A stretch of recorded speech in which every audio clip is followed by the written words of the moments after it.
Assalamualaikum warahmatullahi wabarakatuh. Perkenalkan, saya Sri Julia dari kelas A Agribisnis dengan stambuk D1A1210019. Di sini saya akan menjelaskan tentang konsep Pancasila sebagai ideologi negara, urgensi Pancasila sebagai ideologi negara, dan warga negara memahami dan melaksanakan Pancasila sebagai ideologi negara.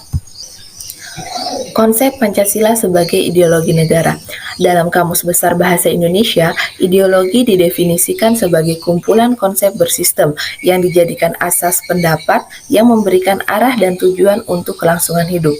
Ideologi juga diartikan sebagai cara berpikir seseorang atau suatu golongan.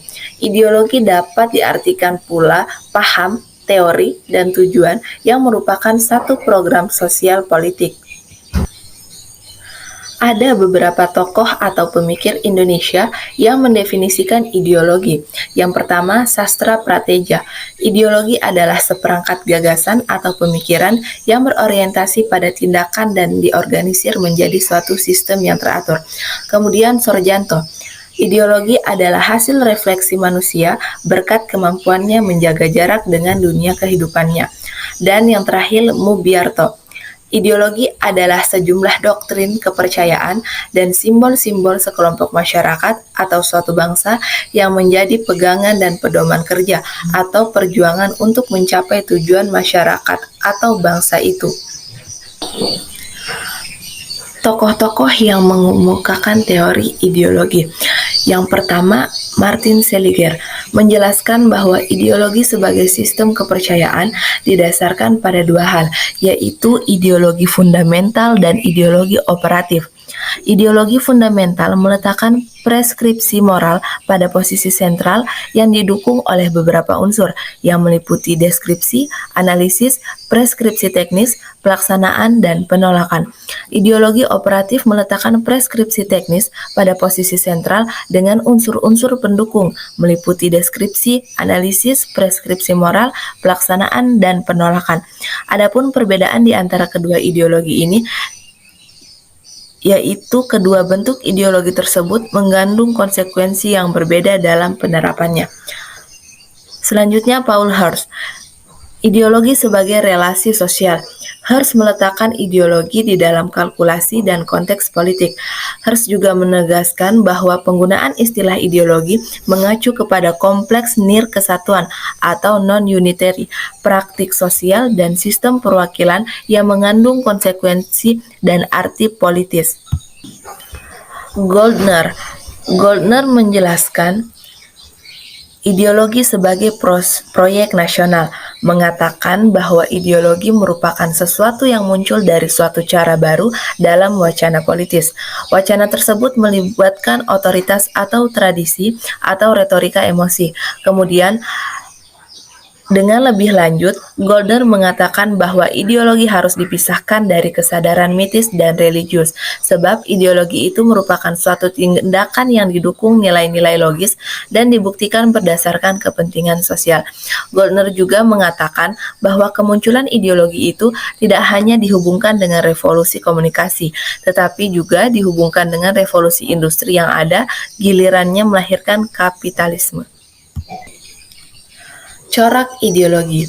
Yang pertama, ada seperangkat prinsip dasar sosial politik yang menjadi pegangan kehidupan sosial politik yang diinkorporasikan dalam dokumen resmi negara. Kemudian, suatu pandangan hidup yang merupakan cara menafsirkan realitas serta mengutamakan nilai tertentu yang memengaruhi kehidupan sosial, politik, dan budaya. Yang ketiga, suatu model atau paradigma tentang perubahan sosial yang tidak dinyatakan sebagai ideologi, tetapi berfungsi sebagai ideologi, misalnya ideologi pembangunan.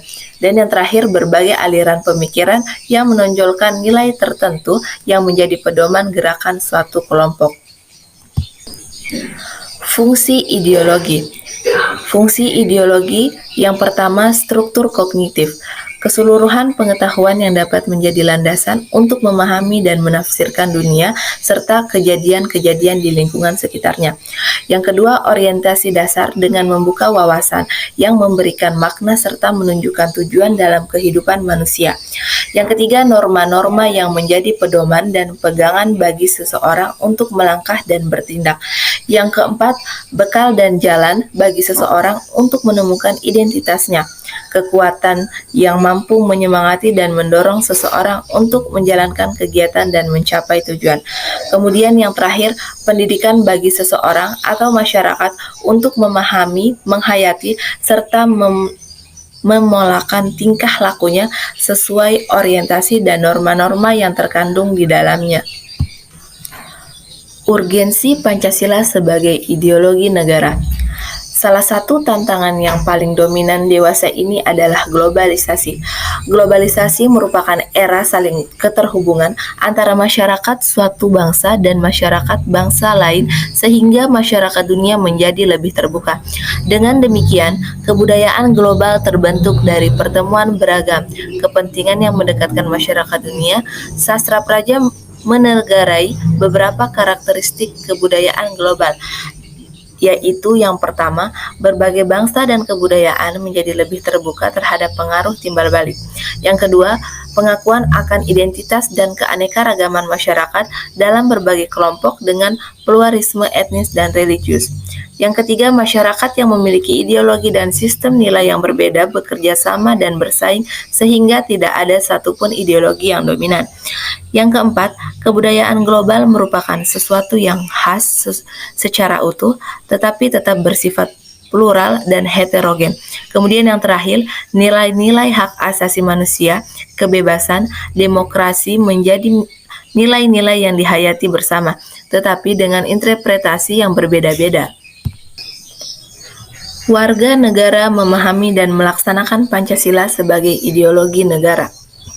Sebagai warga negara, kita perlu memahami kedudukan Pancasila sebagai ideologi negara, karena ideologi Pancasila menghadapi tantangan dari berbagai ideologi dunia dalam kebudayaan global. Di sini perlu diidentifikasi unsur-unsur yang memengaruhi ideologi Pancasila. Yang pertama, unsur ateisme yang terdapat dalam ideologi Marxisme atau komunisme yang bertentangan dengan sila ketuhanan yang Maha Esa. Yang kedua, unsur individualisme dalam liberalisme yang tidak sesuai dengan prinsip nilai gotong royong dalam sila keadilan sosial bagi seluruh rakyat Indonesia. Dan yang terakhir yaitu kapitalisme yang memberikan kebebasan individu untuk menguasai sistem perekonomian negara tidak sesuai dengan prinsip ekonomi kerakyatan. Pancasila sebagai ideologi selain menghadapi tantangan dari ideologi-ideologi besar dunia, juga menghadapi tantangan dari sikap dan perilaku kehidupan yang menyimpang dari norma-norma masyarakat umum. Tantangan itu meliputi terorisme dan narkoba. Untuk menanggulangi terorisme dan penyalahgunaan narkoba, perlu adanya penguatan nilai-nilai kebangsaan melalui pendidikan Pancasila kepada generasi muda.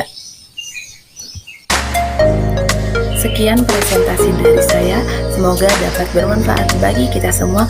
Wassalamualaikum warahmatullahi wabarakatuh.